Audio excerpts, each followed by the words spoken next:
Bonjour et bienvenue à Horror Podcast Québec. Cette semaine, on continue notre mois des suites parce qu'on est rendu qu'on aime ça faire des mois de thématiques. Fait que vous avez une troisième suite que je vous ai présentée après l'agréable surprise, je pense, de Prom Night 2 pour Seb et la déception qui était Sleepaway Camp 2. Donc là, on y va avec Texas Chainsaw Massacre 2 en 1986, réalisé aussi par Toby Hooper, qui est réalisateur du premier Texas Chainsaw Massacre, qu'on a écouté aussi en 1974. Et le scénariste L.M. Kit Carson, qui a écrit des films comme Paris, Texas, qui a gagné la Palme d'Or à Cannes, et Breathless, entre autres. Donc, le remake du film français de Jean-Luc Godard. Fait que, Seb, t'as pensé quoi de ce film-là? Je trouvais ça fucking divertissant. Sur plein de fronts, là, plein d'éléments différents. C'était une expérience, j'ai trouvé. Là, comme le premier, je l'avais trouvé bon. Je me souviens qu'il y avait certains éléments, mais il y avait des personnages qui m'avaient vraiment gossé.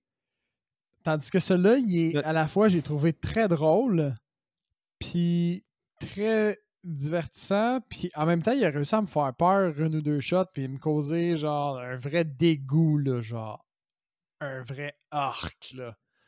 Probablement la scène où que LJ est avec la fille puis qu'elle est obligée de porter sa face. Là. Ben moi c'est quand LJ il se relève, mettons, ça m'a juste fait rire, là, parce qu'il est clairement censé être mort au nombre de coups de marteau qu'il s'est pris dans la tête, là. Comme, en tout cas. Ouais, moi tout, je l'ai souligné ça. Je suis pas scientifique, mais je suis pas mal sûr qu'il serait mort. En tout cas. Puis. Non, moi, c'est vraiment le quand il met la face, puis qu'il skin le LJ, justement, qu'il il enlève sa peau. Là. Oh, j'ai pogné un vrai de vrai frisson. Là. Puis un petit haut le cœur, d'ailleurs, parce que je venais de manger. Mais. Fait que, d'ailleurs, t'as dû reconnaître le nom de la personne qui a fait ces maquillages-là quand on voyait le générique. J'ai pas porté attention. Fuck. Sérieux? Le générique du début, on voyait Monsieur Special Effect Tom Savini. Oh, snap! Ah ben là, il y avait des grosses pointures, là. C'est nice. Non, j'ai pas porté attention pendant tout. Souvent, le générique de début, je commence comme continuer à me placer, tu sais, puis je place mes notes, puis je porte pas trop attention, puis là, il y avait une information importante. Aïe, aïe, aïe. Mais nice, mais ça se voit, hein, parce que au niveau practical, c'était quand même une petite coche au-dessus de l'autre. Là. Tu sais, l'autre, le décor était bien travaillé, puis tu voyais que c'était comme, je veux dire, réaliste dans le sens où ça avait l'air d'être beaucoup des os puis des totems un petit peu, mais là, on a comme pogné 2-3 crans là, côté décor dans ce film-là, là, puis ambiance un peu plus machiavélique. On a vraiment bumpé non, mais moi, pour une elle, couple de coche. Je trouve que le premier, c'était juste un film d'horreur qui était révolutionnaire au sens où est-ce qu'en 74, c'était plus hardcore puis c'était une présentation quand même hard. Celle-là où est-ce qu'il... Même pour aujourd'hui, c'est quand même hard, là, je trouvais. Ouais, même pour aujourd'hui, tu sais, ça reste encore quand le classique, là, la scène qu'on a référée souvent de fois quand la fille se fait mettre sur le pic de viande, ça reste brutal. Là. Ouais. Mais qu'est-ce qui arrive? C'est que pourquoi Texas Chainsaw Massacre 2? Puis là, je sais que c'est un blasphème parce que pour beaucoup de monde, Texas Chainsaw Massacre 1, c'est un holy grail de l'horreur, c'est un indétrônable. Mais bon, moi, j'aime mieux Part 2. Puis c'est à cause qu'un réalisateur réussisse à comme faire un 360 puis à un 180 en fait, puis à parodier son propre film, puis à devenir humoristique avec son propre film. C'est exactement comment je me sentirais si, mettons, j'étais associé à quelque chose puis je voulais un peu jouer avec les concepts de film. En tout cas, c'est un film quand même très divertissant, puis je trouve ça le fun qu'il ait pu se payer à la traite puis de donner une proposition aussi qui va autant pas plaire aux fans que d'habitude les suites vont le faire. Je sais pas si je suis clair, mais d'habitude une suite, on dirait que c'est souvent fait pour faire plaisir aux fans, de reprendre des éléments du premier puis de juste leur servir un peu la même chose mais avec différentes twists. Mais dans celui-là, c'est comme je vous offre une toute autre proposition, vous embarquez pas, I don't give a fuck. C'est une proposition aussi qui est quand même exagérée, hein, dans le sens où, mettons, l'antre de la famille, ben c'est pas juste une maison, tout est plus, là. Tu sais, la style de... Je perds mes mots, là, le cowboy, là. Hey, il m'a tellement fait rire, là, le shérif. Lefty, là. C'est Lefty? tellement c'est un trou de cul quand même, là. Dans le sens où il a envoyé la fille se faire, genre, être de la chair à canon pour sa cause. Sa cause, quand il vient au point, genre, voyons, l'apogée de sa quête, là, quand il trouve l'antre des démons, mettons, là, lui, il pète complètement une coche. Hein, il perd complètement la carte. Là. Puis d'ailleurs, il retrouve, C'est un- il retrouve finalement son frère qui est en chaise roulante, qui est ton personnage que tu détestais dans la partie. Ah oui! Mais ça, j'avais pas beaucoup compris le lien de famille, là, que c'était son frère, au fond, le personnage en chaise roulante. Mais tu sais, c'est clairement un clin d'œil. Là, je suis pas le seul, probablement, qui l'a trouvé vraiment fatigant, là, le premier, dans le premier. Là. Puis même le shérif, ses réactions, tu sais, puis il fait pas de sens, ce personnage-là. Il est genre en quête, mais c'est un officier de la loi, mais il fait fuck la loi, puis il fait juste enquêter, puis genre, il met en danger des civils, puis... Tu sais, tout... Je sais Non, pas ouais, si t'as remarqué ce il est dans une personnage-là, là. vendetta, là. Il est dans Ah une oui, vendetta, oui. c'est tout, là.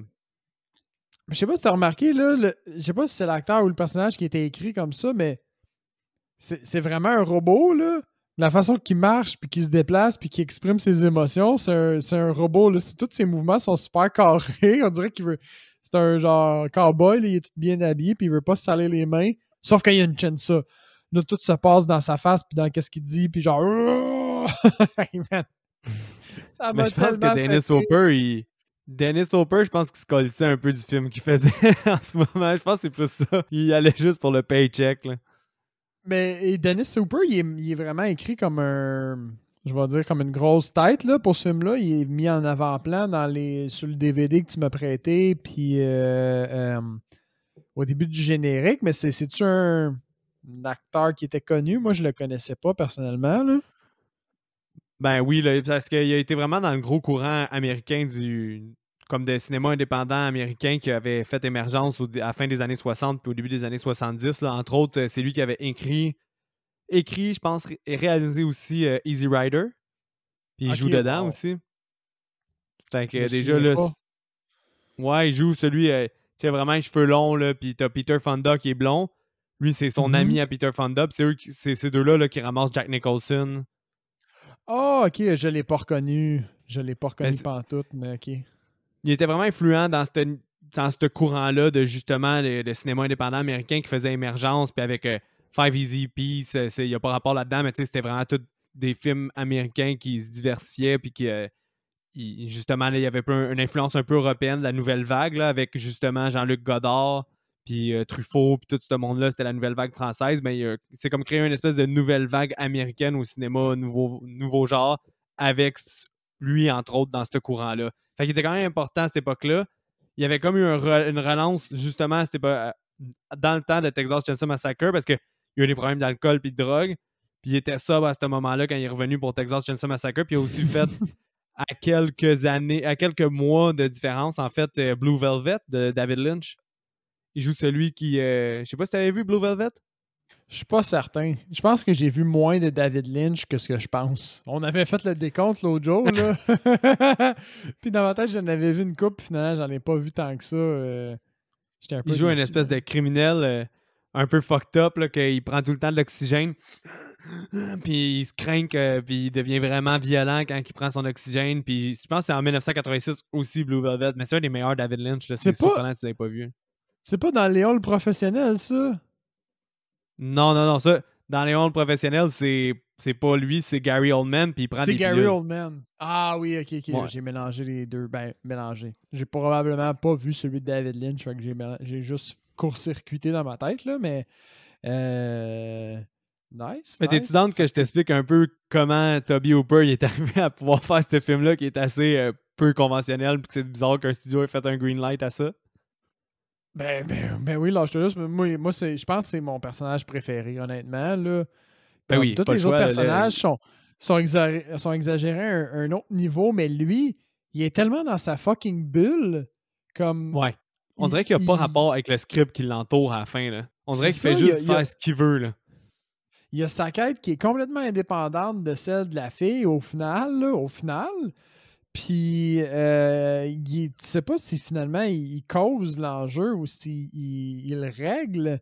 C'est ça, il est vraiment juste dans sa bulle. Moi, il m'a diverti en malade, mais point de vue narratif, là, mettons que tu voulais améliorer le film, probablement que sa présence, tu te rends compte qu'elle est complètement Ben, pas il passe 40 inutile. minutes à crier des affaires puis à chansoter leur hante, là. Puis Ben, d'ailleurs, c'est la ça. honte, Rob Zombie, il a avoué, je sais pas si t'as remarqué, il a avoué que c'était potentiel. Il l'a pas remarqué quand il l'a fait, mais quand il réécoute son film House of a Thousand Corpses, il réalise que l'antre de Dr. Satan, il ressemble étrangement à cette espèce de tunnel-là dans Texas Chainsaw Massacre 2. Là. Dans ma tête, j'ai fait le parallèle pour vrai parce que je trouvais qu'il y avait une vibe un peu à la House of a Thousand Corpses sans vouloir faire le lien. Puis après ça, quand j'ai regardé, j'avais jamais fait le lien non plus que dans House of a Thousand Corpses, c'est dur à dire. L'albinos. Celui que moi j'ai appelé l'albinos, c'est le même que dans Texas Chainsaw Massacre. Puis je pense que peut-être qu'on en a parlé dans l'épisode, mais j'ai pas refait le lien, tu sais. Fait que là, je trouvais qu'il y avait vraiment une vibe super familière, au fond, à l'espèce pas cratère, mais de tunnel, puis De d'antre, l'heure, là, là. ouais. Ouais, puis finalement, ouais, House of a Thousand Corpses, c'est quand même proche. Il y a il y a des liens à faire. C'est pas des liens durs, c'est des liens quand même semi-évidents, je trouvais. Ah ouais, c'est clairement inspiré de ça, là. Mais qu'est-ce qui arrive, c'est que t'as sûrement vu au début, il y avait MGM, si je me trompe pas, puis il y avait Canon, qui était dans une compagnie de production. Ok, j'ai pas vu. Canon ont produit des films comme exemple Rambo 3, des films avec aussi Chuck Norris, là, quand Missing in Action, des choses comme ça. Je sais pas si Missing in Action, c'en était un, mais des gros films d'action comme ça, puis des films d'horreur aussi. Puis quand Toby Hooper, ils ont pu signer pour un deal de 3 films parce qu'il était hot shit, ok? Il avait fait Texas Chainsaw Massacre 3, puis il a fait un autre, Texas Chainsaw Massacre 1. Puis après ça, il avait fait un film qu'on a traité aussi, Poltergeist, en 82. Puis là, après Poltergeist, il était. Dennis Hooper, il était dans Texas Chainsaw Non, non, Massacre non. 1. Ça va être mélangeant. Toby Hooper, le réalisateur. Ah, Toby Hooper. Ok, excuse-moi. Je pensais Ouais. que tu parlais de Dennis Hooper. Ok, fait que Ouais, le je le sais. Non, je réalisateur. parlais de Toby Hooper. Le réalisateur, c'est ça. Il avait fait Texas Chainsaw Massacre 1, c'est lui qui l'a réalisé. Après ça, il a réalisé Poltergeist. Puis après, là, Ouais, il ouais. était hot shit. Fait que Canon, ils ont sauté sur lui pour lui faire un deal de 3 films. Puis là, un des autres films, je vais te spoiler un peu le budget pour le prochain film. Parce que, en fait, fais juste. Combien tu pensais que le budget était? Fais juste me le dire pour le fun, là. Honnêtement, j'avais même pas. J'avais oublié de guesser, mais à l'œil, là. On est en quelle année déjà? Moi, ça m'aide Instinctivement. beaucoup. 86, vas-y, Instinctivement, instinctivement. instinctivement, je ferais 1,5 million. Il y a quand même beaucoup de Oh boy, ok. décors. Je sais pas. C'est 4,7 millions. Ok, mais Solide. là, qu'est-ce qui arrive, c'est que à l'origine, il était sûrement dû avoir un plus gros budget. C'est que Canon, il a fait un deal de 3 films, ok? Life Force, qui est un film que j'adore, qu'il va falloir qu'on fasse éventuellement, que je peux pas t'expliquer c'est quoi le film parce qu'il va juste falloir que tu le vives, là. Mais Life Force en 85, ils ont donné comme un budget de 26 millions, ok? Puis lui, il a un peu fait sûrement la cocaïne des années 80 puis tout ça, là. Puis il a juste fait, vous me donnez 26 millions, je vais faire n'importe quoi avec ça. Puis le film, c'est vraiment du gros n'importe quoi, là. C'est insane à regarder, là. C'est vraiment weird que ça existe, ce film-là, là. Fait que, Shit. il y a eu ça, là, après ça, ils ont droppé son budget parce qu'ils ont fait Yo, Life Force, il nous a fait perdre de l'argent. Puis en plus, genre, c'était what the fuck. Fait qu'il a fait Invaders from Mars, OK? Que ça, Shame on Me, je l'ai pas vu, mais qui avait sûrement la moitié du budget de l'autre. Qui a encore réussi à fail, pareil, à rentrer dans son argent. Puis on dit Tabarnak, on a signé un contrat de 3 films avec toi. Au début, je pense qu'il donnait 6 millions. Puis je pense que c'est 2 semaines avant de tourner, le script était fait, etc. Le scénariste, il parle de ça. Ils ont enlevé 1 million. Là, le scénariste il est obligé de faire des retouches à chaque jour. Quasiment, il écrivait en même temps quasiment que le film se faisait. Là. Sûrement que justement, Dennis Hopper, son scénariste, le scénario a été beaucoup modifié avec le temps. Là. Mais c'est ça qui s'est passé. Fait qu'ils ont vraiment gros coupé. Le film a réussi quand même à faire 8 millions. Fait qu'il est rentré dans son argent, il devrait au minimum. Là. Mais tu sais, quand même de partir d'un film, justement, qui était iconique de l'horreur, qui était super, tu sais, sale, sérieux, tu sais, Ouais, grim, ouais. là. Puis là, il a fait ce Ouais, il y film-là, puis avait tu sais, une je te l'avais dit. drôle. Sale, c'est le bon mot. Tu sais, il faisait chaud, il y a une ambiance vraiment comme lourde, là, puis... Ah ouais, man. C'est le bon mot, Celui-là, je trouve. il est vraiment juste disjoncté, là. Puis Je te l'avais déjà dit aussi de regarder la pochette d'origine. Ou je te l'ai pas dit? J'ai pas porté attention à la pochette d'origine, man. Tu m'as pas parlé de ça. OK. Parce que là, moi, je t'ai passé une édition. La pochette, c'est la plus lame qui a jamais été faite. Là. Il y a comme 3 éditions. La première, que la pochette est vraiment insane. T'as celle-là qu'on a, nous autres, c'est de MGM, qui est comme une chansa avec du sang. Ouais. Puis t'as Scream Factory qui a sorti un cover quand même assez insane. Mais, qu'est-ce qui arrive, c'est que l'original, c'est si tu mets côte à côte et tu veux faire l'exercice ou que vous voulez faire votre exercice sur l'ordinateur, il y avait un film hyper populaire, puis c'était l'intention des scénaristes puis de Toby Hooper de niaiser la vague de popularité des films de John Hughes, qui était 16 Candles, Breakfast Club, etc. Fait que si tu prends la fiche de Breakfast Club, puis tu prends la fiche de Texas Chainsaw Massacre 2, ils sont placés exactement dans la même position que les acteurs de Breakfast Club. Ben oui, je viens sur de leur trouver image. un comparatif, là. C'est la famille, au fond, là. Comme La famille, ouais, Sawyers. Sawyers versus le Breakfast Club. Ah, c'est bon. Ben, tu sais, si les gens... ben c'est ça, c'est fucking drôle. Puis si les gens n'ont pas réalisé que c'est là-dedans qu'ils s'embarquaient, déjà, ça paraissait que là, t'auras plus le ton sérieux, puis sale, puis vraiment intense du premier. Ça va être très con, là. Mais ça, je pense que même moi, quand j'étais jeune, tu sais, j'avais pas porté attention à ces détails-là, puis j'étais dans ma quête de gore. Puis ce film-là était quand même coté 16 ans ou 18 ans, là, le 2, je me souviens plus. Je pense qu'il était juste en anglais, puis je voulais tellement le voir parce que le titre était tellement impressionnant que je l'avais écouté sans rien comprendre. Fait que, of course, je m'étais emmerdé parce que c'était trop bonkers pour moi. Mais avec du recul, wow, quelle belle proposition. Là. Il y a comme un niveau de disjonctage où ça peut te passer complètement par-dessus la tête. Genre, c'est vraiment sensible à cette période-là. Tu peux être comme ça peut être disjoncté, puis t'es dans le bon mood, puis c'est super divertissant, puis si t'es dans le mauvais mood, t'es juste comme... Tu sais quoi, t'as comme too much pour moi, je vais passer par-dessus vos affaires fuckées. Une autre fois, s'il vous plaît. Mais moi, j'ai adoré, honnêtement. Là. C'est drôle. Sinon, j'ai regardé les special features un peu, moi. Sûrement que tu les as pas regardés, là, mais il y a des scènes délitées où est-ce que la famille Sawyers elle s'en va à la recherche de viande pour faire du chili. Fait qu'ils partent tous à aller tuer du monde. Hein? Vas-y, non, je vais renchérir là-dessus. J'ai trouvé ça tellement... Parce que tellement épique qu'il a viré ça en business. Parce que dans le premier, c'est comme implicite, vu qu'il propose des saucisses à la fille à un certain point, puis par la bande, à la fin du film, tu peux catcher que c'est de la viande humaine, mais là, c'est une business, là, tu sais, il y a comme un autre niveau, là. Quand il insulte ces gars, tu sais, il les envoie chier, puis il dit, tu sais, combien tu m'as fait perdre aujourd'hui avec la business? Moi, je suis là, tu sais, je grind la viande, puis je fais le chili, puis je le vends, je hustle, tu sais, puis vous autres, vous êtes là, puis vous fucking niaisez à creuser des trous, genre, faites chier, tu sais. Mais le personnage du cook, il fait juste tout le temps parler d'argent, là. Il fait juste tout le temps parler d'argent, puis lui, il parle tout le temps de ça comme une business vraiment tout le long. C'est drôle, en plus, c'est le seul acteur du premier qui est là. Je sais pas si t'as remarqué, là. L'autre, Top, il est pas là. Celui qui a la plaque en acier, c'est pas le même acteur que dans le premier? C'est pas le même acteur. Non. Mais le personnage se ressemble vraiment, mais c'est pas le même acteur. Ouais, ok. Ben, mais tu sais quoi? Au début, la première fois qu'on le voit dans le concours, je me suis dit, hey, je l'ai déjà fait quelque part, lui. J'avais vraiment pas catché au début. Jusqu'à temps qu'il gagne, puis qu'on le voit qu'il pose avec le trophée. Là, j'ai réalisé que c'était le même. Puis là, j'ai réalisé qu'il avait gagné avec de la viande humaine. Puis j'ai eu mon premier haut le cœur du film. Parce que je me suis imaginé. Il était là, le premier. Le premier haut le cœur, il était là. Je me suis imaginé la réaction de la personne, OK, qui réalise comme, je vais dire 1 an et demi après, là, juste assez loin pour que ce soit pas super récent, mais juste assez proche, pour que tu te souviennes. Ce gars-là, il se fait attraper, OK? Puis là, ça sort des médias qu'il a feedé il a nourri des gens avec de la viande faite d'humains. Puis plus que ça, d'humains qu'il a kidnappés puis qu'il a meurtri. Je me suis dit, j'ai comme eu cette image-là en tête de moi qui apprend cette révélation-là, puis moi qui a bouffé de ce doux chili qui a gagné un prix, puis dans ma tête, j'ai vomi.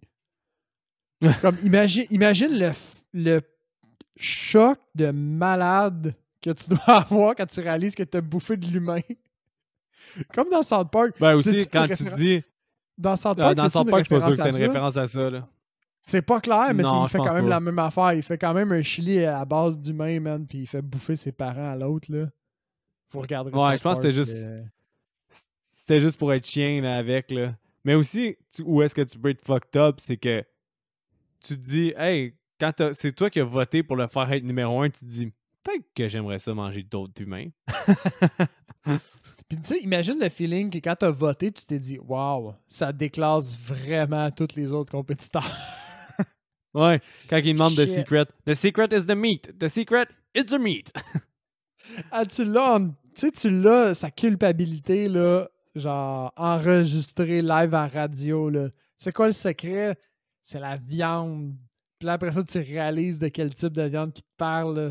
Ça te donne pas un haut le cœur, man? Ah, je sais Non, pas, pas ça vient me vraiment. Moi, chercher. j'ai de la misère à me mettre dans cette perspective-là. Là. Mais qu'est-ce qui Ah, arrive, là? C'est que dans les scènes supprimées, ils s'en vont justement chercher de la viande. Puis dans le premier film, le groupe qui ciblait à tuer, qui était un groupe social, c'était les hippies. Enfin, dans le premier, c'était des hippies qui tuaient. Dans le deuxième, c'est des yuppies. Les yuppies, c'est, comme exemple dans American Psycho, c'était un yuppie aussi, c'était pour critiquer les yuppies. C'est la culture des gens ados riches qui ont une fortune puis qu'on sait pas vraiment pourquoi puis qui travaillent pas puis qui sont super self-condescendants, là, qui pensent juste à leur personne. Là. C'est un peu ça, les yuppies, c'est décrit de même. Fait que c'était la culture qui décidait de tuer dans la part 2. Fait que là, ils s'en vont dans une espèce de souterrain. Puis toute la famille, elle sort. Puis là, t'as une espèce de beau plan quand même. Moi, c'était crappy, mais Scream Factory, je suis quand même jaloux de l'édition parce qu'elle est out of print maintenant. Mais ils ont refait les scènes supprimées vraiment plus belles. Là. Moi, je voyais presque rien. Là. Mais tu vois juste Leatherface sortir avec une espèce de fumée. Puis il tienne ça la face du gars au niveau des yeux. Puis là, le top, il part. Puis après ça, il fait juste slicer plein de bras, plein de jambes. L'autre, il choke top, puis il frappe du monde avec un marteau. Puis ils font un carnage là, de yuppies. Puis c'est quand même de l'abus. Sinon aussi, tu as une autre scène que Joe Bob Briggs, qui est un critique américain qui fait des films de série B. Il y a beaucoup d'émissions Joe Bob Briggs maintenant sur Shudder. Tu as sûrement vu ça passer dans ton feed, Seb. Là. Mais Joe Bob Briggs sort avec deux filles d'un film d'horreur, puis il explique comment ils ont fait le film d'horreur, puis t'as juste crème Leatherface qui arrive puis qui tue les filles, mais c'est un peu off-screen. Puis là, t'as juste Joe Bob Briggs qui dit That's attends, comment qu'il dit ça? That's so fou. S'en fout. Ça, c'est bon, hein, ça fait une référence à l'autre détective. Je sais pas c'est quoi son nom. C'est le cowboy. Je vais l'appeler. C'est Lefty. C'est vrai, ils ont tous des surnoms. Ils n'ont pas de vrai nom. Il n'y a personne qui a un vrai nom dans ce film-là, man. Ouais, Stretch, Lefty, LJ. Buzz. L'autre, c'est quoi? C'est quelque chose de prick, chopped up. Puis, ouais, c'est ça. Mais Lefty, là, quand il va au magasin de tronçonneuse, là, moi, à ce moment-là, je pensais encore qu'il était un policier sérieux. Je me suis dit, il investigue, il suit la trace de genre, il veut savoir s'il y a quelqu'un qui a acheté des chainsaws ici il n'y a pas trop longtemps, puis tu sais, ça fait un couple de meurtres, mettons, qui les suit, puis il se rapproche. Puis là, quand j'ai vu, tu sais, il teste les chainsaws, puis il fait juste comme des moves dans les airs. Là, je suis comme, OK, il essaie de se mettre dans la peau pour voir quel type de chainsaw. Là, moi, j'étais rendu CSI là, dans ma tête. J'étais comme, il va comparer comme les dents avec les marques sur la voiture. Non, fuck all, là, il vire complètement batshit crazy, puis il chope du bois. Il teste les chainsaws, puis il s'équipe. Quand il crisse des coups, man, c'est le gros bûcher, puis t'as juste le vendeur qui est comme « Wouhi! Yeah! » Oui! Ça fait tellement rire. Le vendeur, il est tellement awkward, il sait pas s'il faut qu'il ait du fun ou s'il faut qu'il soit inquiet. Il est comme « Oh, OK, j'ai l'argent, mais il y a les tronçonneuses, mais il est complètement fou. Qu'est-ce que je fais? » Ah, mais c'est bon, Ah ouais, là. parce que ça, c'est là, on reviendra pas, là, mais juste magique, là.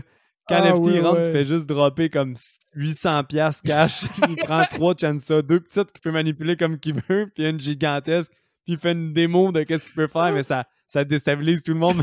Le vendeur, il est comme justement là, un peu interpellé par la détresse potentielle du gars, mais diverti par ses coups de chainsaw, là. Wouhou! Parce que le Oh gars, boy. il les achète, puis il fait juste se pousser, puis il propose, il dit « Hey, ben, tu veux pas les essayer? » Ah, Chris de bonne idée, je vais les essayer. Puis mais moi, ce que j'ai trouvé encore plus malade, c'est que là, t'as le fait que tu sais que le gars, il est équipé en chainsaw. Il y a 2 petites et une grosse. Mais ce qui a renchéri là-dessus, moi, c'est plus vers la fin, quand il est strap sur lui, là, puis que là, Ouais. il sort, puis qu'il est tout strappé là, avec les... Parce que, si je me souviens bien, il sort de sa voiture, puis là, il va au coffre, puis là, dans ma tête, je me suis dit, il va sortir un shotgun, genre, tu sais, dans sa valise, il y a toutes ses armes, puis classique, il va pogner comme un M16 ou un shotgun, tu sais, puis il va aller à l'assaut. Puis là, il met ses fucking straps de chainsaw comme si c'était des guns, man, qui se strappaient sur le corps en croix. Tu sais, ces deux petites chaînes ça avec des straps croisés en X. J'ai trouvé ça bon, man. Ah, ça m'a Mais tellement man, fait c'est ça qui rire. était. Le film est hilarant on purpose, là, parce que t'as-tu remarqué aussi que d'habitude, si t'avais. First, des fois, ils font aussi une référence à Rambo 3 qui était pas encore sorti, là, puis ils disent que. Clairement. Il entend juste crier, puis il entend de la violence, puis ils disent Is this the soundtrack of Rambo 3? Mais où est-ce que je veux en venir aussi, ou que c'était drôle, c'est que l'espèce de strap que Seb a dit qui se mettait dessus pour accrocher les deux chainsaws, d'habitude, dans les films, c'est comme des sangles avec des balles de mitraillette dessus. Oui. Mais dans Oui, celle-là, il y a des chaînes de rechange. je sais, j'ai vu. Il s'est apporté des chaînes de rechange. Hey, c'est tellement bon, là. Tous les détails sont là. Hey, c'est magique, drôle. ça. Ah, mais justement, wow. là, encore une fois, là, si on retourne dans l'humour, le début du film, est-ce que tu as remarqué à quel point le pont est petit quand tu vois les. Parce que ça commence avec 2 yuppies là, qui tirent du gun, puis il y en a un, il a des lunettes en désordre, puis t'en as un autre qui est juste désagréable. Ben, les deux sont très désagréables. C'est 2 tas de marde de la société, là. C'est ça. Il écoute Stretch à radio, qui est notre personnage principal, qui est une DJ de radio.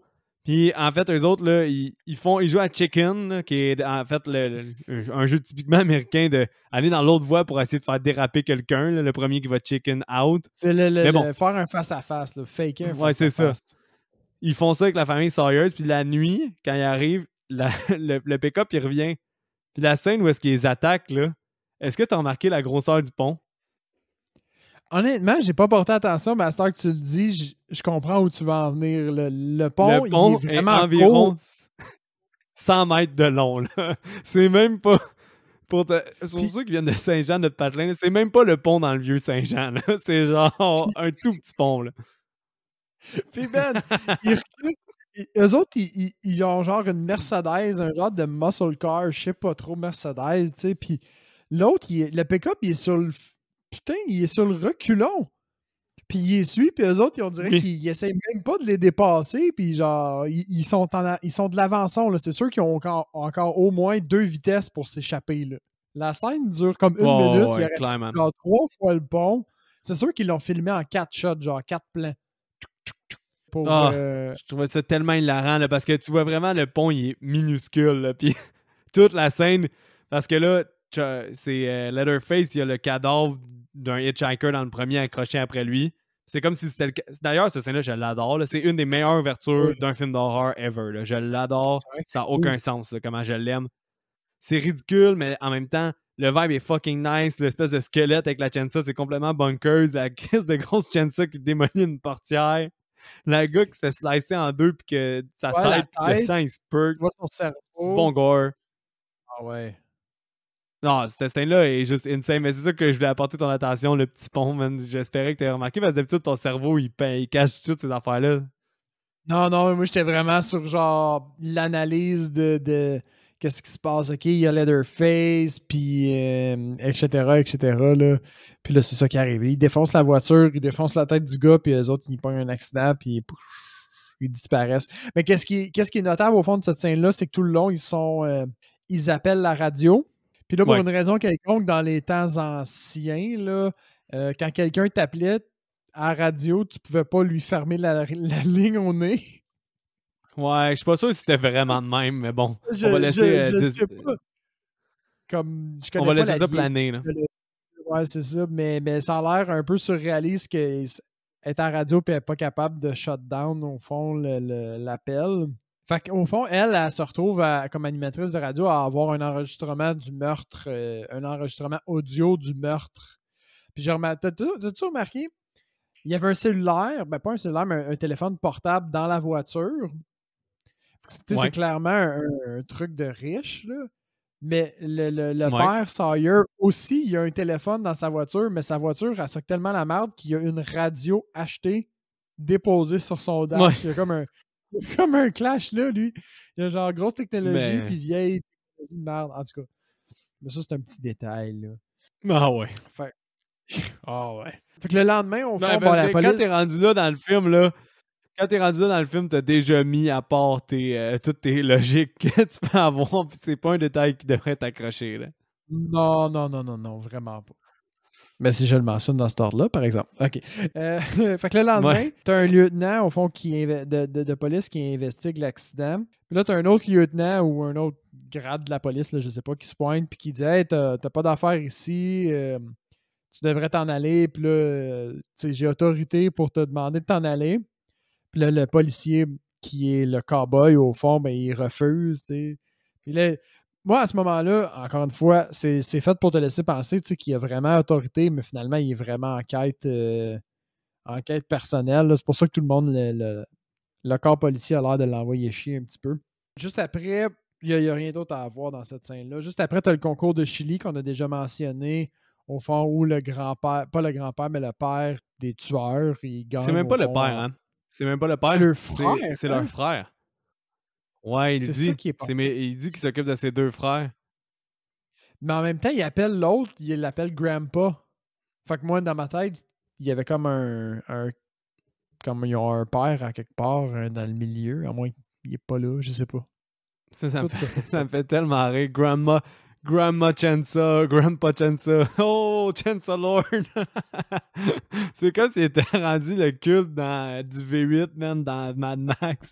Oui, pour les Chansa. Il y a une grosse vibe de Mad Max, hein, dans la finale, je suis d'accord. D'ailleurs, mon recast est influencé par Mad Max. Spoiler.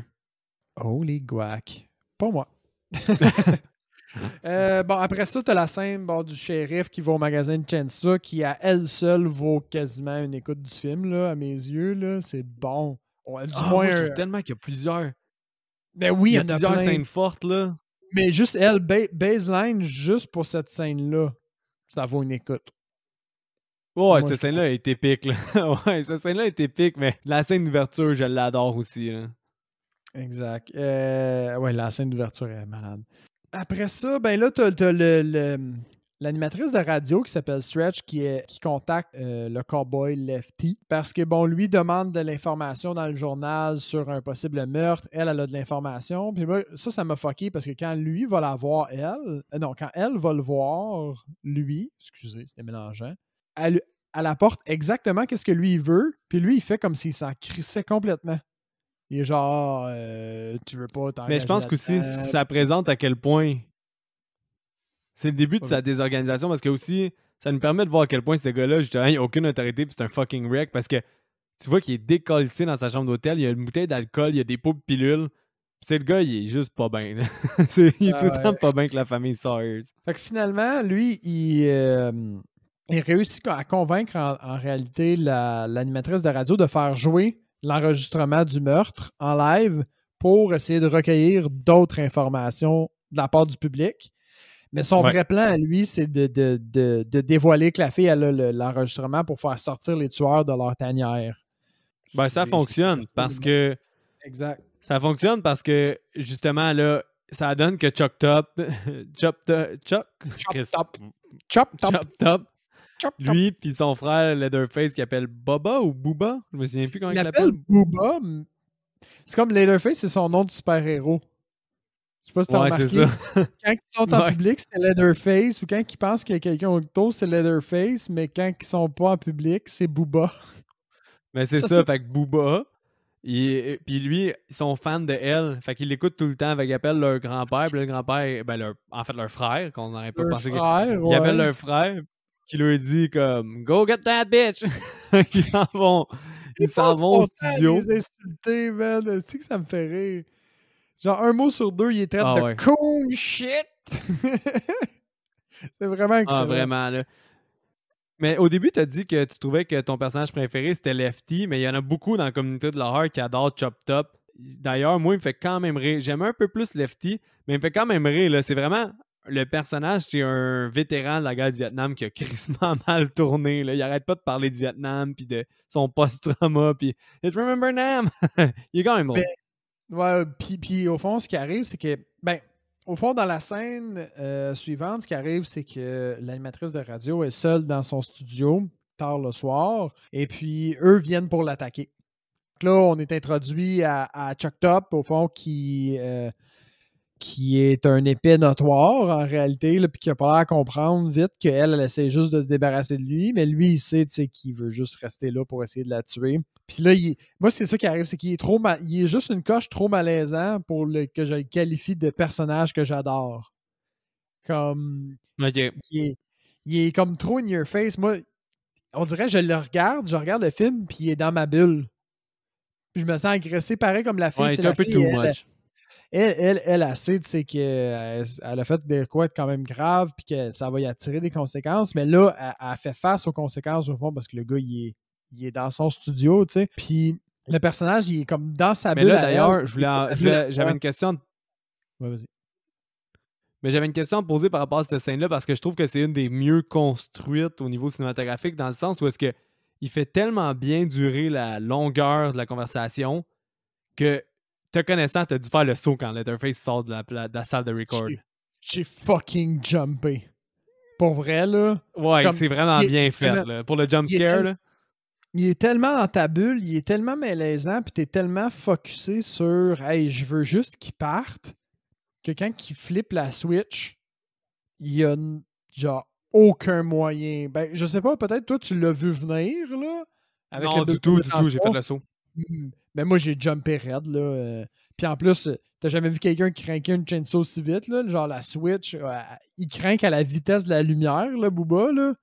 Comme la Switch, elle allume, puis dès que la lumière apparaît, il y a sa chainsaw dans les airs, puis il est genre... Oh! Il est prêt à défoncer. il accroche même la tête de Chuck Top aussi, sa petite plaque Direct de sur métal. la plaque. Direct sur la plaque, puis là, l'autre, il est fâché. You dented my plate. Ça, c'est bon, man. Ben, c'est ça. Au fond, là, Booba ou Letterface pourchasse la fille qui s'enferme dans une espèce de partie de son studio qui a une porte en métal. Fait qu'une chance que son studio il est construit quand même solidement avec des portes d'acier, sinon elle serait morte illico, là. Fait que là, Leatherface, il n'est pas capable de rentrer. Parallèlement à ça, il y a son collègue qui revient. Bon, son collègue finit par juste se prendre une série de coups de marteau dans la tête, là. Puis il est rendu inutile. Finalement, Leatherface finit par péter. Il passe littéralement par le mur au lieu de par la porte pour atteindre la fille. Puis là, tu as comme une scène quand même malaisante de tension sexuelle à la chainsaw, là. Je sais pas ce que t'en penses, toi, de cette Très scène-là. malaisant, ouais. Très, très malaisant. Elle est très malaisante. Parce qu'en fait, ils ont poussé ça, mais c'est à cause que ça amène tellement de l'humour dans d'autres scènes, là, personnellement. Là. C'est que le problème, c'est que l'intention du scénariste était de justement partir une espèce de romance qui n'existe pas entre ces personnages-là pour justement parodier les films de romance de John Hughes, genre 16 Candles, Breakfast Club. Après ça, il y a eu Pretty in Pink ou Pretty in Pink était avant. Tous ces films-là, là, c'est vraiment un courant là, qui avait plein de films d'ados avec des petites amourettes dedans. Fait que c'est son intention d'essayer de faire une espèce de version tordue de ça pour niaiser ça. C'est ça, entre le tueur puis la pseudo-victime au final. Là. Mais l'affaire, c'est que la chainsaw, c'est l'extension de son sexe. Puis là, il joue avec la chainsaw sur ses cuisses. Puis en tout cas, c'est malaisant ce scène-là. Ben, c'est qu'il la cote carrément dans son entrejambe. Là. Ça, par contre, c'est que déjà, on avait compris de la façon qu'il positionnait la chainsaw quand il la frotte sur sa jambe. Puis quand il zigne aussi le bol de glace en avant d'elle, parce que clairement, il fait comme s'il zignait en avant d'elle. Oui, il n'a aucune intention là, de la tuer. Là. Il fait juste comme il faire voler de l'eau dessus puis zigner devant elle. Mais tu sais, c'était pas essentiel d'amener la scène aussi loin que ça, puis aussi in your face que ça. Mais tu sais, elle fait partie du film, mais honnêtement, c'est pas essentiel. il pogne 2 crans, là, parce qu'après ça, à un moment donné, elle fait juste lui dire « Oh, you're good ». Puis là, il pète une coche, là, comme s'il avait eu un orgasme, là, puis Ouais. il fait juste courir avec la chainsaw. Oh, oh, oh, oh, comme une poule pas de tête, là. Fait que finalement, Mais il ça, fait... En fait, j'ai pensé à toi plusieurs fois là, quand j'ai écouté ce film-là parce que c'est tellement le genre d'affaire qui te fait rire dans un film, comment Leatherface, il met tout le temps sa chainsaw au-dessus de sa tête puis qu'il shake à gauche, à droite, genre non-stop tout le temps. ah Hey oui, man, vas-y que qu'à c'est chaque fois, bon. j'étais comme Là, Seb va rire, Seb va rire. ah ouais, mais là, vous ne voyez pas, mais pendant que Mick disait ça, tous les deux, on a juste genre fait des simagrées avec une fausse chainsaw au-dessus de notre tête pour essayer de l'imiter, là, tellement c'est parodiable, là. Mais il le fait tout le long du film, là. C'est ça qui est épique. Là. Ah, ça, c'est beau. Fait que c'est ça. Fait que finalement, il fait croire à son frère Chop Top qui Mais a attends, tué la fille. avant ça là aussi, là, quand elle fait péter sa coche parce qu'elle dit You're so good, puis après ça, elle se cache en haut dans le coin de la pièce. Ouais. Là, lui, il carrément là, met la chainsaw au niveau de son sexe, puis il fait des coups de hanche vers elle. Puis elle, son acting, elle change sa face pour vraiment une face de comme peur vers une face de The fuck is going on, puis de dégoût, là. Ça m'a fait excessivement rire au niveau du jeu d'acting parce que même, on dirait que c'est comme les acteurs, le monde sur le stage, tout le monde se demande qu'est-ce qui se passe à part Leatherface dans sa bulle qui signe avec la chainsaw, là. L'acting était on the spot dans celle-là. Là. J'aimerais ça.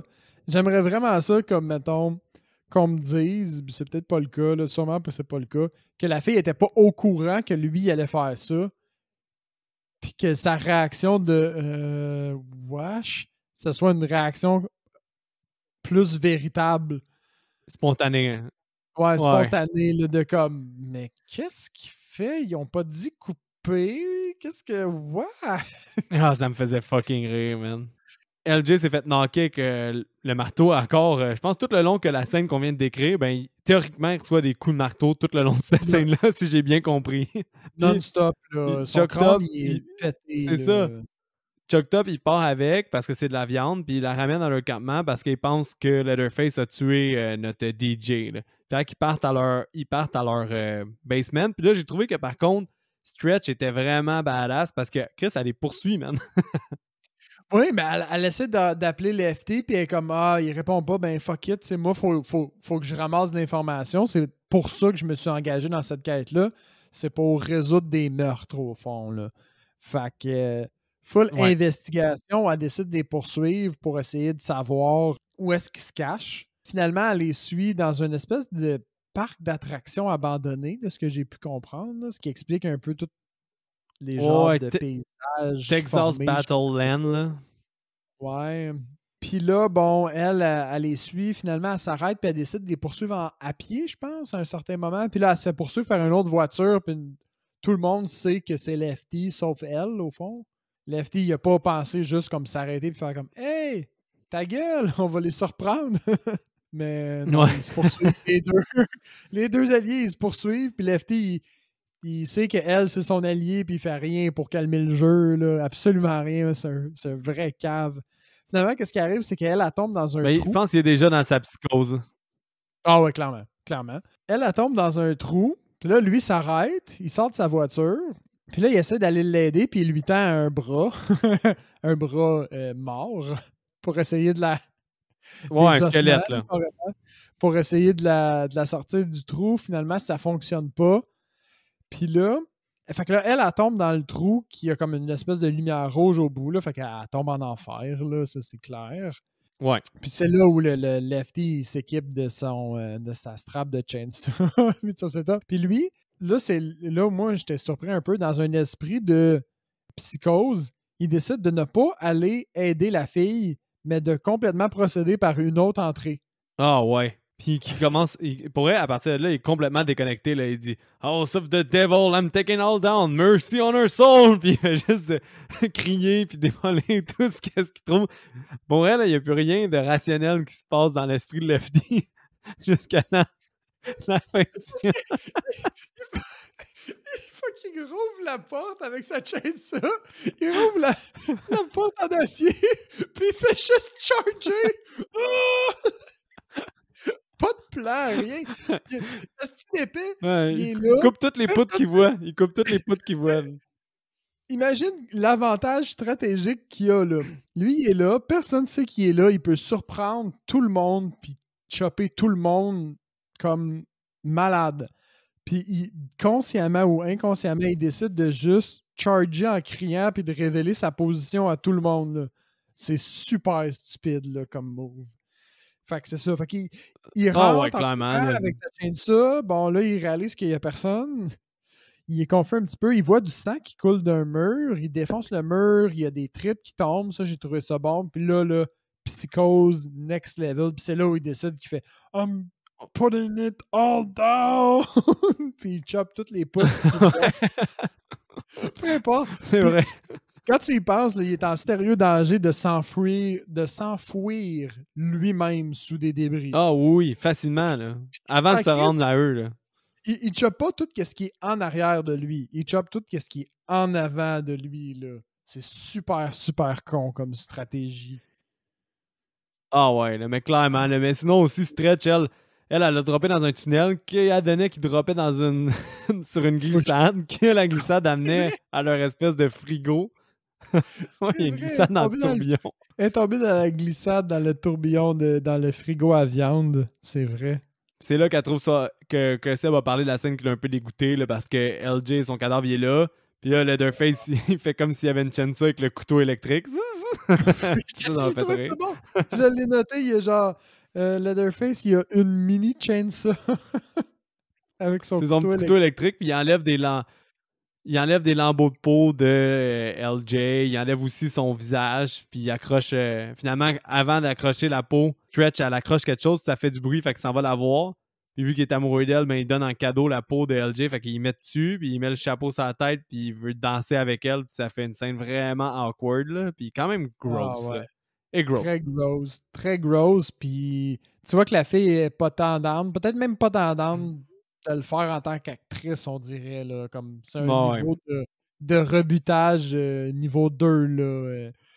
Puis, mais tu sais, l'espèce de peau, pour les... il s'essuie les mains pleines de sang, puis il met une face d'en face, c'est dégueulasse. Non, juste le concept aussi d'avoir le visage de ton meilleur ami, coworker, d'en face, c'est quand même déjà horrifique. Mais pour les bienfaits aussi du podcast, c'est que là, ça skip souvent à Lefty qui transcende des affaires puis il fait juste crier des choses comme Taking it all down, mercy on her soul. Puis c'est juste fucking bunkers. Fait que si on continue plus à la trame de Stretch, là, parce que on s'entend Lefty, là, il est en psychose bien raide puis il fait ça tout le long, c'est awesome. Là, OK? Fait que on voit une couple de scènes de lui qui démolit des affaires. Là. Mais si on retourne à elle, ben comme on disait, pas rapport, t'as fucking LJ qui se relève de ses 1000 affaires pendant qu'elle est attachée. Là.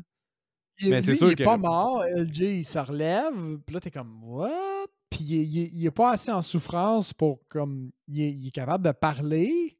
Non, il n'y a plus de peau d'en face. First, il a dû recevoir 1000 coups de marteau sur la tête. Il a la moitié, tout son abdomen, côté droit, est genre arraché. Fait que tu vois ses côtes dans les airs. T'as aussi tout son bras droit aussi, je pense qu'ils ont arraché toute sa peau, fait que c'est sur les os. Son visage est arraché. Mais ils font juste à peine un peu bugger avec le couteau pour y enlever les attaches que Stretch a là, mais that's it. Là.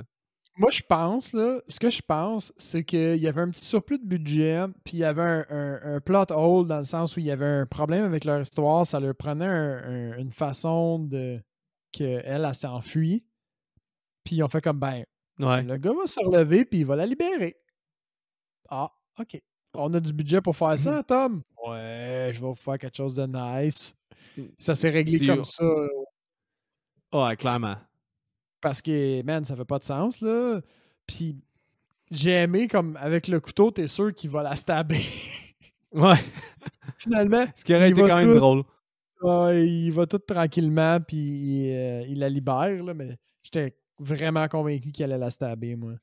Mais c'est ça, c'est un raccourci scénaristique, là, parce que LJ, après ça, il meurt tout de suite. Fait qu'elle enlève la peau de sa face, elle remet dessus par gentillesse et côté poétique. Puis, elle dit qu'elle l'aime. Elle dit qu'elle l'aime avant qu'il meure, puis elle s'en va. Après ça, bon, t'as juste une couple de scènes où t'as Stretch qui essaie de s'enfuir un peu de du trou à rat dans lequel elle se trouve, puis finalement, elle se fait spotter.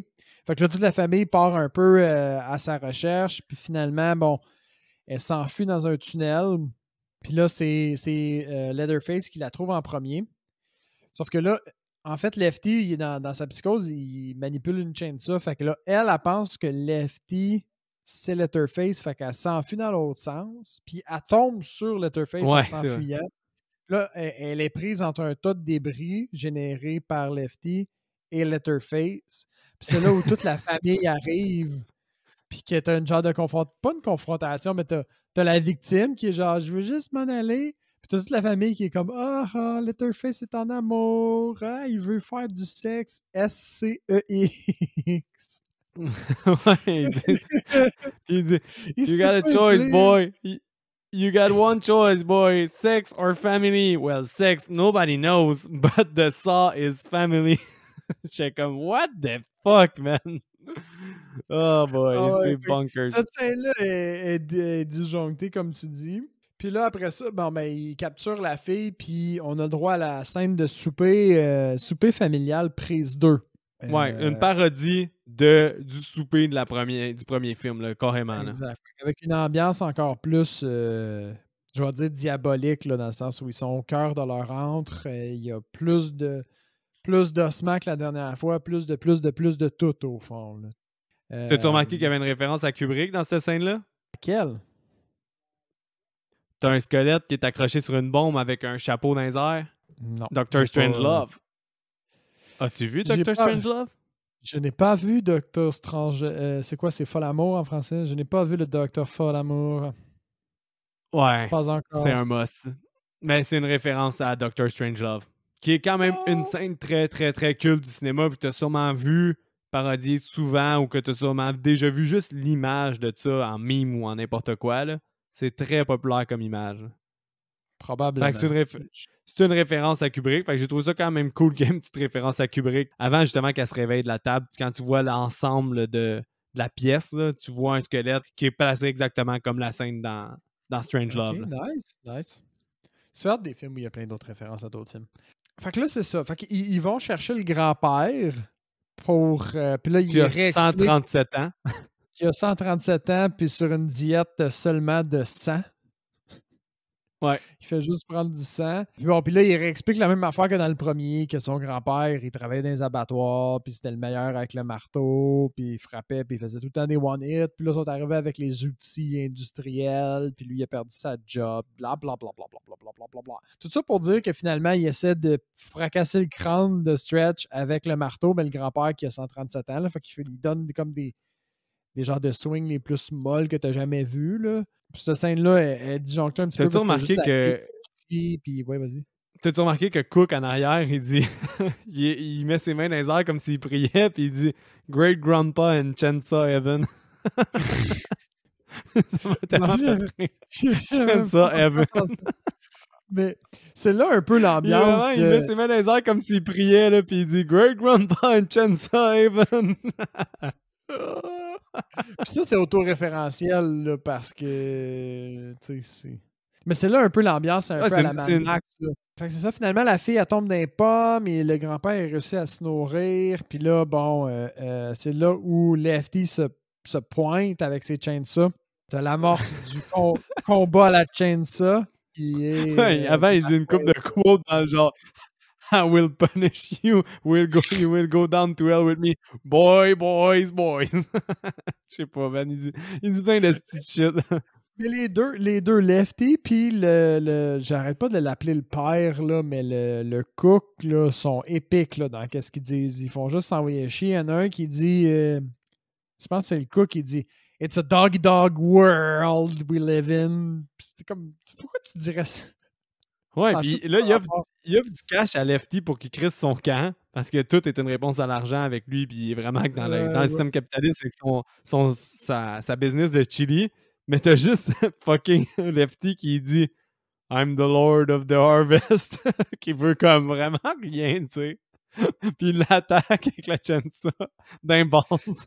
Ouais, il chope les bases, puis après ça, Le cook, il est en dessous de la table, puis il est comme, ah, je pense que je suis correct, je pense que je suis correct. Puis là, il touche, puis il est comme, ah, non, je suis vraiment pas correct, fuck. Puis là, il sort une Ouais. grenade dans le Ouais. genre, ben là, si je pourrais être pas correct, moi, ben tout le monde va mourir avec moi, fuck that. Puis il pop sa grenade. Tout ça pendant qu'il y a le combat à la chainsaw. Fait que je pense, si je me souviens bien, Lefty se bat à la chainsaw. Finalement, il finit par planter sa chainsaw dans le ventre, au fond, de Booba, de Leatherface.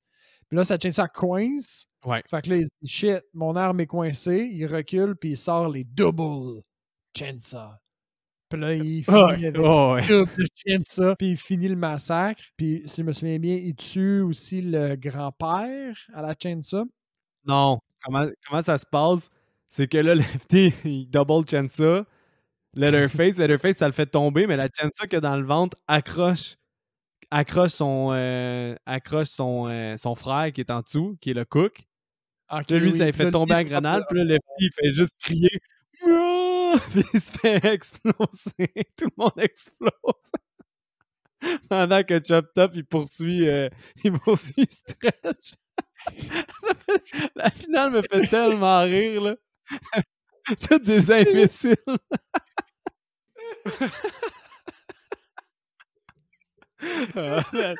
Quand il accroche la chainsaw dans le ventre, même, il accroche le gars, la grenade, t'as juste le chaos, Lefty qui crie avec ses deux chainsaws puis il explose. C'est juste délectable. Oh, c'est vrai que c'est en bon. pleurs, je pense. Là, la fille, au fond, elle a réussi à s'enfuir juste assez pour pas être dans le rayon de l'explosion de la grenade. Puis l'autre, le frère aussi, Chop Top, il s'en sort indemne de cette explosion-là. La finale, c'est un peu un combat entre les deux pour la survie dans un escalier. Finalement, la fille prend le dessus, elle s'enfuit. Puis elle monte comme au top de la montagne là, de l'espèce de décor où il se trouve. Puis là, elle trouve un espèce de totem au fond où tu as la grand-mère séchée sur un trône avec une chainsaw sur ses jambes. Fait que là, elle essaie de pogner la chainsaw puis de la craquer. Puis si je me souviens bien, ce qui arrive, c'est qu'elle a réussi finalement à craquer la chainsaw. Elle bute Lefty, puis elle accroche je vais l'appeler la grand-mère, là, mais le totem de la femme séchée. Hein? Elle bute Chop Top.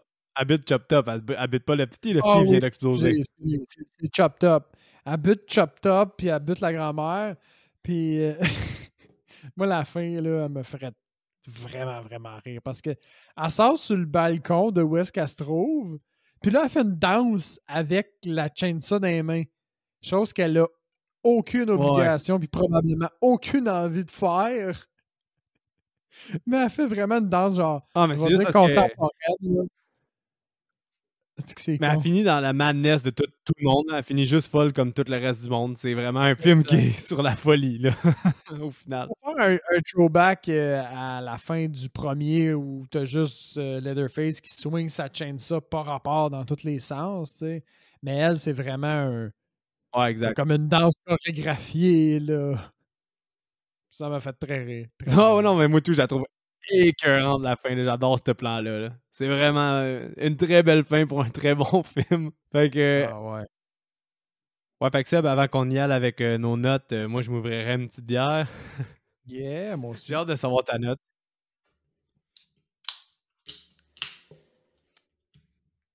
À toi l'honneur, Seb, ta note et est-ce que tu recommandes? J'avais commencé l'épisode avec un 7.5, puis en parlant, c'est un 8, ce film-là. C'est un 8, je pense. Parce qu'il est risible, il est divertissant, point de vue pure thématique horreur, t'es servi avec l'ambiance, puis les effets pratiques qui sont, ma foi, super bien faits. Puis côté divertissement, ben, t'as une histoire qui est... Tu pourrais le voir comme étant juste du réchauffé, mais c'est tellement too much, tu sais, parce que c'est du réchauffé, on s'entend, il y a beaucoup d'éléments puis de scènes qui ressemblent à celles du premier, mais tellement à un niveau de divertissement autre que c'est impossible En tout cas, pour moi, ce serait vraiment difficile de dire que j'ai pas aimé ce film-là puis de dire que c'est du copier-coller du 1. Là. Pour moi, c'est un 8. Puis je recommanderais aux fans d'horreur qui ne l'ont pas encore vu, pour toutes les raisons puis tout le fun qu'on a eu à en parler, je recommanderais peut-être même à des gens qui sont curieux, qui veulent voir, mettons,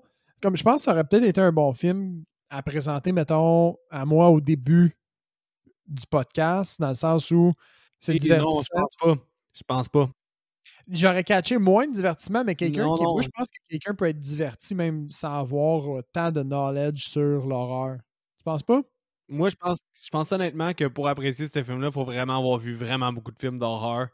Puis de voir à quel point ce film-là, il s'est collissé des normes, puis de qu'est-ce qui est déjà établi, puis du lore qu'il y avait alentour. Il y avait un film culte dans les mains, là, puis il y avait une recette gagnante qui avait déjà été réalisateur de ça, puis de se colisser de tout ça, puis d'aller complètement fucked up, là. Ben, genre, je pense que ça met vraiment off the chart ben du monde, puis non, je pense que c'est quasiment Ah ouais. un level expert d'horreur, là, selon moi, là. Moi, je pense qu'il y a une composante qui peut être appréciée par un public plus large. Il va pas l'apprécier peut-être au même niveau ou pas pour les mêmes raisons, mais juste parce que c'est tellement disjoncté, c'est tellement fucked up, man, que je me dis que c'est divertissant pour n'importe qui. Tu sais, je me mets dans la peau, mettons, notre ami collaborateur qui vient parfois, là, Benjamin, là. Je présente ça à Benjamin, puis je suis certain qu'il va trouver le moyen de triper bien raide ce film-là. Puis Ben, je pense pas que tu peux qualifier Ben de tant un élite en termes de films d'horreur, tu sais. Il s'y Mais connaît je en pense que film bon devoir, général. ce serait un bon devoir de donner à Ben d'écouter Texas Chainsaw Massacre 2 puis qu'il nous revienne avec son opinion pour le fun. On le fait, on va le forcer. Gentiment. Parce que moi, j'étais arrivé dans l'épisode avec un 7.9 dans le sens où est-ce que je me suis dit, je peux pas donner un 4 étoiles à Texas Chainsaw Massacre 2. Puis finalement, je finis l'épisode avec un 8.1 puis je me dis, oui, c'est un 4 étoiles, j'adore ce film-là. Oui. Ouais. Man, Parce que ça, c'est une qualité, un film. Quand la conversation est aussi divertissante que le film, c'est parce que tu tiens quelque chose, là, on s'entend, là. ouais, exact. Ouais, exact.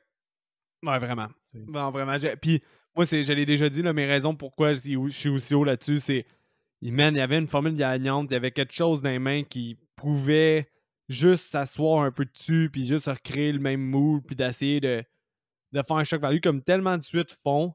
Il a comme essayé de capitaliser sur le vibe d'un premier film, puis de, oui, atteindre certains bons niveaux, mais de jamais réussir à être comparable au premier, puis de juste s'effacer dans l'histoire comme étant une suite quelconque.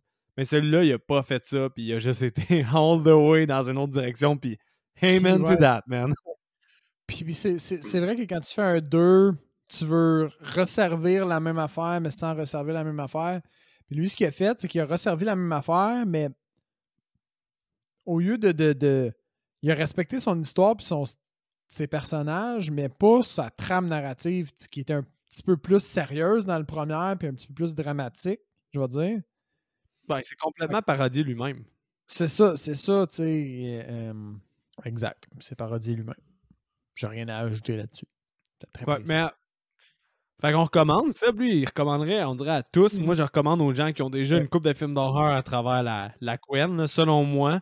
Parce que je me souviens avoir été déstabilisé, moi, la première fois que j'ai écouté quand j'étais jeune, quand j'étais juste à la recherche de scare value.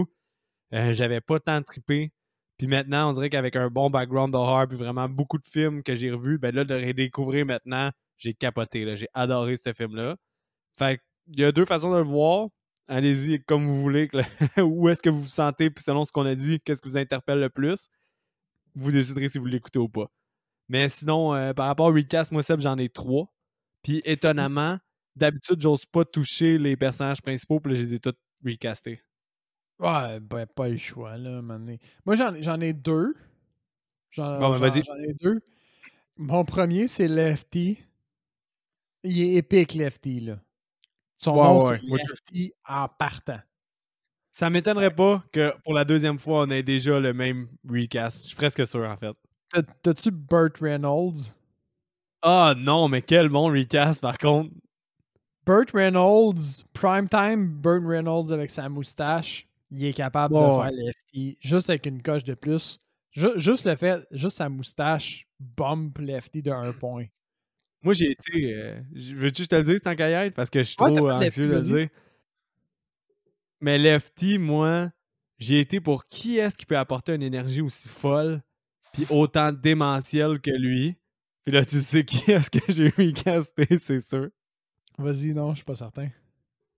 Nick Cage. Oh, Nick Cage qui bien joue Lefty. sûr! Mais qui Tout joue... seulement juste par l'acting. Mais attends, est-ce qu'il joue Lefty comme même genre de rôle ou il joue Nick Cage Lefty, genre avec des moves de main? Nick Cage Lefty. Je vais le dire, excusez-moi. Nick Cage Lefty, là, all the way. OK. C'est bon, j'adore. Ouais. C'est qui ton deuxième? Je veux voir ce film-là. Excuse. Je veux pas juste adorer. Je veux voir ce film-là, s'il vous plaît. Quelqu'un faites-le avec On l'a presque. des deepfakes ou quelque chose. On a eu un combat de Chensa avec, avec Mandy, là, mais. Mais tu sais, j'adore Dennis Hopper dans ce rôle-là. Là. Ah, merde, c'est bon. Mon deuxième, c'est Stretch. Elle me faisait beaucoup penser à l'actrice Courtney Cox, qui est dans Friends et dans Frisson. Scream. C'est ça? Scream. Dans les Scream. Ouais. C'est ça. Ouais. Courtney Cox, parce que les yeux bleus, la même petite voix un peu cassée, le même genre de petit visage, cheveux foncés, même genre de personnage, en tout cas. Je trouvais que ça fitait. Je fais du pouce, puis parce que moi aussi, j'ai recasté Stretch, puis je sais pas quel que j'aime mieux entre les deux. Je les aime autant. La mienne, c'est... elle s'appelle Kelly MacDonald. Et à cause de l'accent, puis d'un peu son vibe, c'est celle dans No Country for the Old Men, qui est la femme de Louis Lynn, qui est la femme de Josh Brolin, en fait. Dans No Country for the Old Men, Kelly MacDonald. Puis elle parle avec un accent texan. K-E-L-L-Y, MacDonald, M-A-C-D-O-N-A-L-D. No Country for the Old Man, c'est la femme de Louis Lynn. Kelly MacDonald. Mais elle a un accent texan comme Stretch elle a aussi. C'est vrai que son accent, il est fort, là. Ouais, moi, c'était vraiment au niveau de ça. Ouais, j'ai de la misère à me picturer à me remémorer son accent, mais au niveau visage puis la vibe qu'elle dégage, elle me fait même penser un peu à l'actrice dans le premier. À moins que ça fait longtemps que je ne l'ai pas vue puis que je dise une niaiserie, mais au niveau vibe puis d'énergie qu'elle dégage, je pense que c'est pas mal un bon recast. Fait que le mien, mettons, c'est si tu veux juste recaster deux personnes qui se ressemblent et qui sont capables d'offrir la même performance. Puis je pense que le tien, c'est si tu cherches une performance un petit peu plus, je pense un petit peu plus dramatique. Nuancée. Plus sérieuse, ouais, nuancée. Puis sinon, moi, mon dernier recast, il vient faire une référence à Mad Max, comme je l'avais promis. C'est Chop Top. Puis Chop Top, j'ai pris... je trouvais qu'il actait un peu comme funky, comme Nicolas Hoult aurait pu acter. Nicolas Hoult, qui est celui aussi qui joue dans les X-Men. Mais tu le recastes par l'acteur Nicolas Hoult ou par son personnage dans Mad Max? L'acteur, parce qu'il peut pas 100% faire son personnage de Mad Max, mais en tant que directeur, je dirais, tu vois le genre de personnage que tu avais dans Mad Max, mais là, fais-le en étant un gars qui a fait le Vietnam et qui est post-trauma ben raide. OK. OK, oui. Ouais, non, je comprends. Je pense que c'est un bon choix. Mais quand tu le regardes froidement, là, Nicolas Hoult, tu te dirais, juste sa photo de casting, tu te dirais, je pense que non. Mais dans les faits, c'est un oui. Mais quand tu fais juste regarder... quand tu as vu Mad Max. Ouais, quand tu as vu Mad Max, tu comprends que c'est un oui, puis ça devait être un drôle de casting. Lui pour Mad Max, dans genre... tu sais, t'as la gueule pour jouer un premier rôle. Pourquoi tu veux jouer quelque chose d'aussi genre déjanté, mais ça fit Mad Max que je suis pour personnellement, regarder. Là. On s'entend-tu top 20 des 10 dernières années, là? Clairement, là, facile. C'était hot. C'était juste tellement hot. Mais toi puis moi, on avait regardé les vieux films, hein, pas longtemps avant d'aller regarder ce film-là. On avait regardé le 2, puis on avait regardé Thunderdome aussi. On n'avait juste pas vu le premier. Mais moi, j'avais déjà vu, mais je trouvais qu'il valait moins la peine. J'avais vu le premier avec Ben, je pense. Pas rapport. Ben, à un moment donné, il a pogné un truc. Ça se peut, mais le meilleur c'est Road Warriors. Ben, en fait, le meilleur, c'est Fury Road, là. C'est le nouveau et le meilleur, surprenamment. Mais après ça, c'est Road Warriors, le 2, là. Mais ouais, maintenant qu'on a envoyé chier IMDb, Poliment. Seb, ouais. Qu'est-ce que t'as regardé cette semaine? Mais là, cette semaine, Ou moi, lu, mettons. je suis tombé dans les WandaVision. Je suis de base un petit peu cette semaine, là. Je suis tombé dans les C'est WandaVision. Au bon? fond, en date de l'enregistrement, c'était le dernier épisode qui est sorti il y a pas longtemps. Mon verdict personnel, c'est que c'était pas si bon que ça. Puis là, je vais probablement Ah clasher avec ouais, pourtant j'ai des Internet. bons commentaires. C'est OK. Je vais donner des fleurs à la série. C'était riche en références au monde de Marvel qu'ils ont créé. Très, très riche. Très, très riche en Easter egg de paquets d'autres références. J'ai trouvé, quand tu prends la série d'un pas de recul, c'est malade ce qu'ils ont fait. Chaque épisode est comme une référence à un style de série, un style de sitcom. La série, c'est un sitcom, c'est super méta, c'est vraiment hot. Mais quand tu prends chaque épisode individuellement, j'ai pas tant trouvé mon divertissement dans chaque épisode. Comme les 2-3 premiers, honnêtement, tu as plein de références, mais c'est à peu près le seul attrait, c'est les références puis l'autoréférentiel. Puis quand la finale, je l'ai détestée, c'était une finale de film de super-héros super de base que je trouvais qu'il rendait vraiment pas Ah, bon. honneur au début de la série qui était super autoréférentiel, puis on s'en allait dans du gros deep comme. C'est comme si t'allais avoir du développement de personnage, t'avais aussi de l'originalité au niveau justement de la mise en scène puis au niveau du storytelling parce que ça fait différent comme espèce de trame narrative que juste il y a un méchant puis il faut tuer le méchant puis qu'à la fin ça se finit par ça. Exact. Puis finalement, ben, la finalité, c'est qu'il y a quand même une petite loupe qui se fait à l'intérieur, mais j'ai trouvé que le dévoilement du plot twist faisait vraiment film de super-héros très, très, très classique. Alors que ce que je trouvais, c'est qu'au début de la série, ils avaient en main quelque chose pour vraiment me faire comme exploser. Puis je pense que j'ai juste été déçu. Puis ce qui fait qu'au final, j'ai pas un feeling que j'ai tant apprécié. J'attends pas comme une deuxième saison ni la suite tant que ça avec intérêt. J'ai juste l'impression Ah, je d'avoir vais regardé un avoir long film de super-héros. je tiens quand même ton opinion en considération pas mal dans la vie, puis je suis pas mal sûr qu'on se rejoint sur. Tu sais, on le prouve à date avec le podcast, là, que je te présente des films, puis souvent, c'est rare que notre opinion diffère. Là. Fait que d'après moi, je vais avoir le même vibe, puis surtout, tu sais que moi, je déteste les films de super-héros à grand déploiement. J'ai ça quand que. Il y a juste comme Infinity War que je sais pas pourquoi j'ai quand même embarqué, mais le reste du temps, j'ai de la misère à embarquer dans les films de super-héros, puis ceux que j'aime le plus, c'est ceux qu'un un méchant minimaliste qui va pas tout détruire le monde. Comme exemple, Winter Soldier, je l'avais fucking aimé. Mhm. Puis, tu sais, moi, ça Mais me dérange pas les Iron Man parce que. c'est ça que j'aime des Marvel, c'est qu'il y a certains films qui individuellement sont crissement le fun. Je pense à Winter Soldier, Mhm. Guardian of the Galaxy 1, 2 avec un peu moins Ouais, le 1. d'attrait, Thor Ah 3. non, le 2, il rush là à cause que. Mais le 2, Ouais. c'est comme le 1. Fait qu'ils sont comme pas. Thor 3. Iron Man 3, bizarrement, je l'avais vraiment gros aimé quand on est allé le voir au cinéma, mais finalement, avec un pas de recul, je l'ai réécouté plus tard, puis il a comme descendu d'une coupe de cran. Les Infinity War puis Endgame, j'ai trouvé ça divertissant. C'est super le fun. Ouais. Belle loupe, beau retour sur genre 10 ans de filmographie ou je sais pas, là, 5-6 ans, Problème plus. même plus. Tu sais. Belle fin de loop. Fait que c'est ça. C'était ça, moi j'ai regardé les WandaVision là, dans l'histoire récente. J'espère que je vous ai pas trop spoilé, je m'excuse si vous les regardiez. J'espère que vous avez comme fermé vos oreilles. J'ai pas fait de Non, je spoiler. pense que t'as pas Je suis spoilé parce que désolé. moi je les écoute pas. Puis je voulais pas que tu nous spoiles au cas que je vais les écouter, mais tu m'as pas spoilé, mais tu sais, tu m'as juste donné une heure juste, là, fait que je trouve que c'est bien correct. Là. Sinon, moi je suis dans la vieille shit. Là. J'écoute Dawson's Creek avec ma blonde. C'est quoi ça, Dawson's Creek déjà? C'est pas un truc de...